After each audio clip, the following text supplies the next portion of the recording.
A Palestinian Arab who worked as a cleaner in the community center in Maale Adumim feigned sickness to go home, grab a weapon, and then open fire outside of a mall. Thankfully, an off duty border police officer was able to quickly neutralize the terrorist. Hamas made a wild statement regarding the reason for the terror attack. You're going to want to stick around for that and a lot more here on today's show. I'm Justin, and this is the Israel Guys.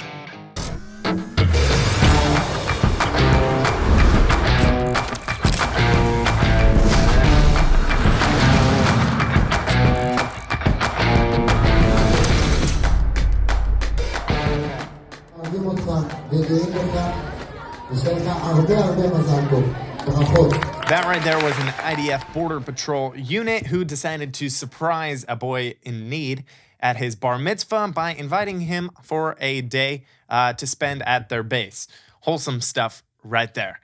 Welcome to the Israel Guys, where we believe that in a world of Jew hatred and anti-Israel propaganda, you should have a direct connection to the land and people of Israel.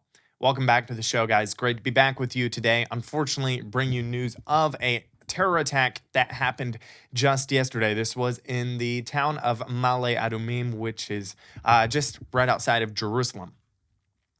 So a terrorist who was dressed as a security guard, we're going to get into more details about what he actually did about the terrorist, but he was dressed as a security guard, and he opened fire outside of a mall in Maale Adumim.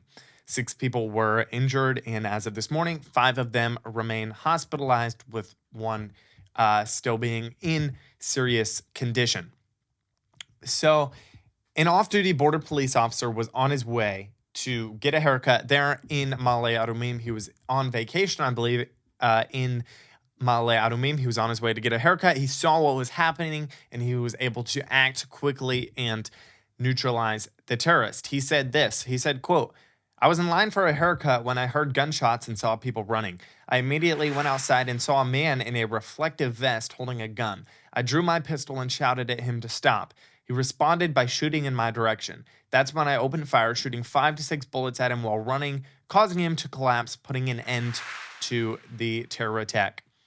Also, Moshe Turkman, he was the barber, the border police officer's barber. He was one of the ones actually injured. He made this statement.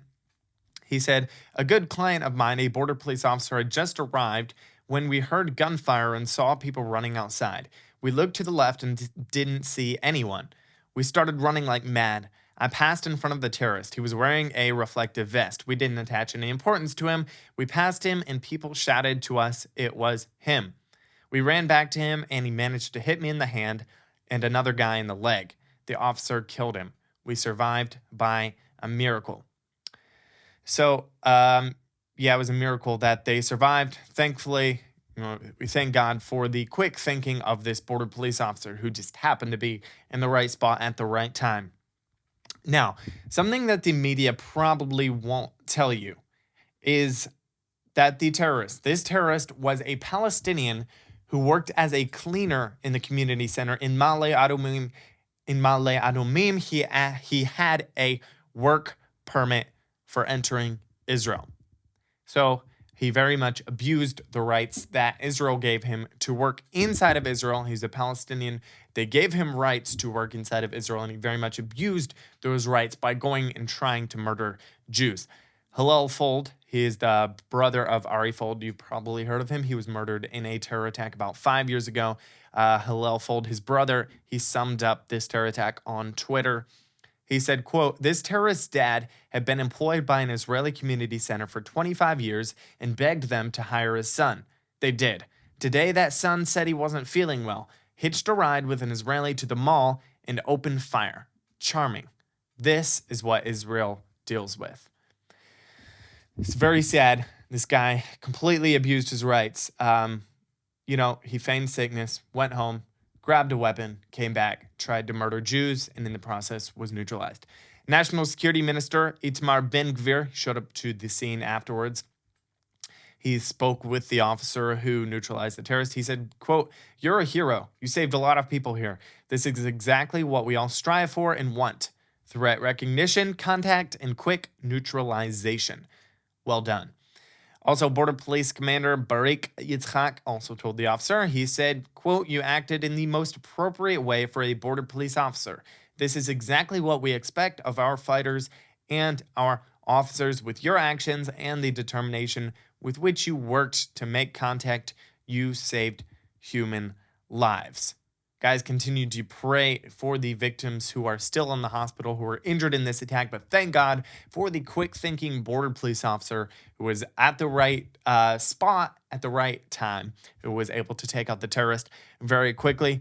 Guys, here's a video from this scene, from the terror attack. The terrorist actually entered a store. Father and his 7-year-old daughter were inside the store. The father acted very quickly, picked up a chair, ran at the terrorist, and kicked him out of the store. Check out this video.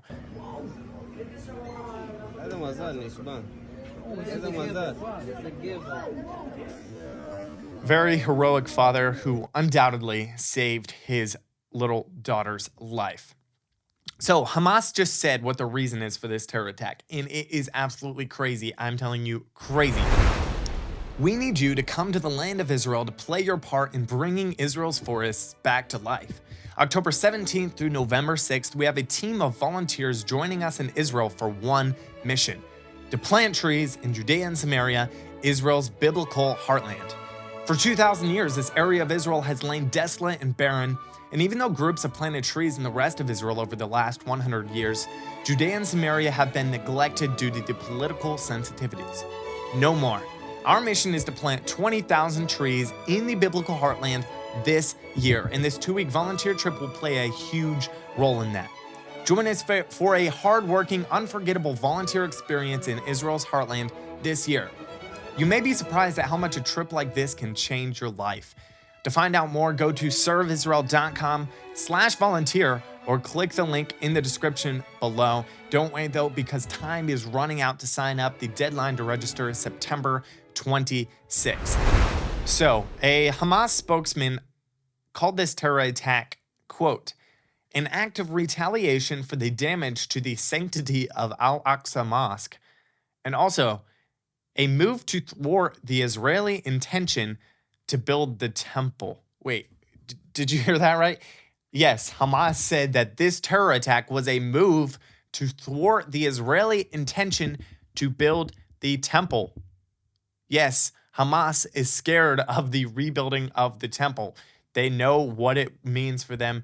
They know that the temple will eventually be built on what they call Haram al-Sharif, on the Temple Mount, and they are very, very scared of it.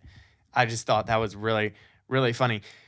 Guys, in some other news, there was another incident, a attempted terror attack yesterday evening. A terrorist attempted to stab soldiers close to Hebron, and he was thankfully neutralized very quickly. This happened at a bus stop at the Eshtamoa junction in the southern Hebron Hills. According to Arutz Sheva, soldiers passing the junction in their vehicle noticed a terrorist at a bus stop, exited their vehicle, and walked towards the terrorist in order to question him. In response, the terrorist pulled out a knife and attempted to stab one of the soldiers. The other soldiers worked forcefully to neutralize the terrorist by firing at him. So thank God for quick-thinking IDF who are on their toes, who are able to recognize the threat. As Itamar Ben-Gvir said, recognize the threat, make contact, quickly neutralize the terrorists. They've been on top of it recently. Guys, I want to play this video clip. I thought it was really interesting. I thought Prime Minister Bibi Netanyahu, he did a really good job just summing up the judicial reforms. There've been a lot of talk about the protest recently. Watch this clip real quick.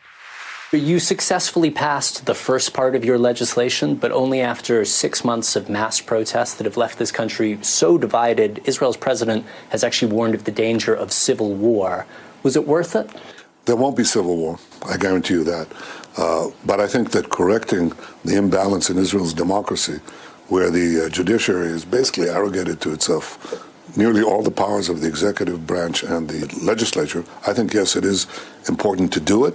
I think when the dust settles, people will see that Israel's democracy has been strengthened and not weakened. And I think people's fears that have been stoked and wept up, I think they'll subside and they'll see that Israel is just as democratic as it was before and even more democratic. So I thought what he said was really key here. I think he was absolutely right when he said there won't be civil war. I guarantee you that. And I agree. People need to calm down. Israel's not heading into civil war. There's not going to be bloodshed on the streets. And I don't know if you realized it, but the only people who are actually saying that civil war is going to happen are the people on the left. Like it's kind of odd if you think about it. The right wingers, they're not calling for civil war. They're not saying that civil war is going to happen. The only ones who are calling for civil war are the people on the left. Guys, before we close out for today, thousands of people went down into Joseph's tomb in Nablus or Shechem last night. You probably know, but Jews, when they go down into Nablus, it's under Area A, so it's Palestinian Authority controlled, but unfortunately they have to go under military protection in the dead of night, or they will be mobbed and most likely killed. So thousands of Jews, settlers, they were able to go down into Joseph's tomb, into Nablus last night. They went down to the tomb and they prayed for the victims. They prayed for the recovery of the people who were wounded in the shooting attack in Maale Adumim. Among those at the site were Samaria Regional Council head Yossi Dagan, the Ungwar Rebbe, the MK's Tzvi Tzukot from Religious Zionism, and Moshe Rath from United Torah Judaism, Deputy Minister Michal Woldiger from Religious Zionism, and Deputy Samaria Regional Council head Davidi Ben Zion.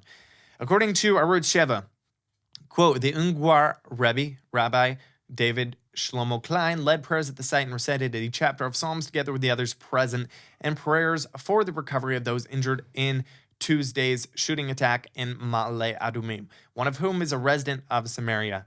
The Rebbe also blessed the residents of Samaria, saying, quote, Joseph the righteous was a successful man. All those who live in the inheritance of Joseph the righteous should be blessed, and may he be a successful man. May you be blessed and succeed. Yossi Dagan, who was down there, he called to return the yeshiva, which had been at the site of Joseph's tomb before. He said, quote, we call on the Israeli government to return the Od Yosef Chai yeshiva to this place fully.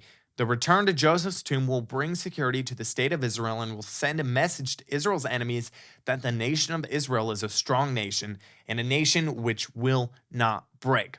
The fact that we need to come at night is shameful and an embarrassment.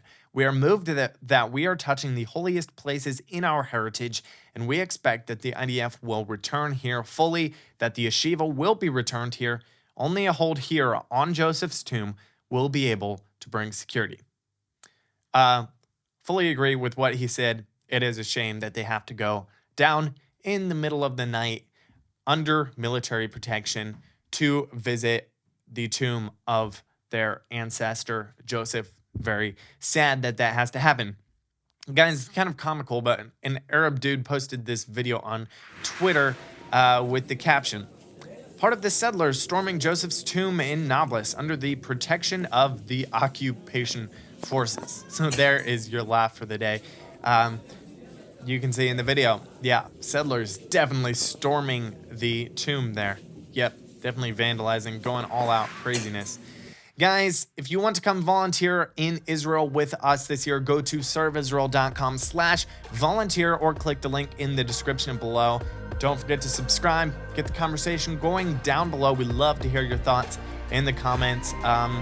And as always, tune out the fake news and tune into what is actually happening in the land of Israel. We'll be back every Monday through Friday with your direct connection to the land and people of Israel.